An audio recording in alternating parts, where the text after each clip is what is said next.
متحدہ عرب امارات میں عظیم الشان 14ویں انٹرنیشنل مشاعرے کا انعقاد کیا گیا، جس میں دنیا بھر سے نامور شعراء کرام نے شرکت کر کے اس تقریب کو ناقابل فراموش بنا دیا۔ مزید تفصیلات کے لیے یہ رپورٹ دیکھیں۔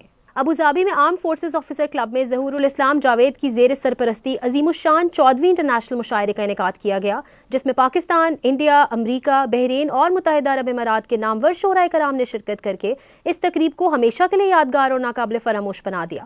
اس تقریب میں شرکت کرنے والے افراد نے تطویر میڈیا سے گفتگو کرتے ہوئے کہا کہ ہم شکر گزار ہیں یہاں کی حکومت کے کہ جو ہمیں پرمیشن آسانی سے دے دیتی ہے۔ آج کل کی ینگ جنریشن ہے وہ اس چیز میں انوالو ہونی چاہیے۔ تیرے ہونے کے یقین پر یقین کر لیا، مقصد جینے کا اب بہترین کر لیا، نہ بچھڑنے کا غم نہ تجھے کھونے کی پرواہ، مصلحتاً دل کی گرفت کو سنگین کر لیا۔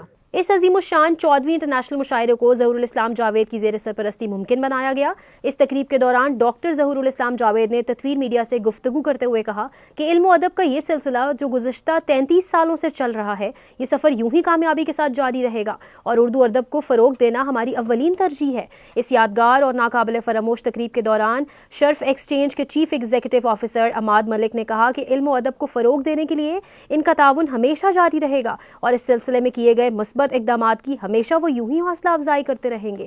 14ویں انٹرنیشنل مشاعرے کے کامیاب انعقاد پر انتظامیہ نے اپنے تمام سپانسرز کا شکریہ ادا کرتے ہوئے ان کے تعاون کو سراہا اور ان کے لیے نیک خواہشات کا اظہار کیا۔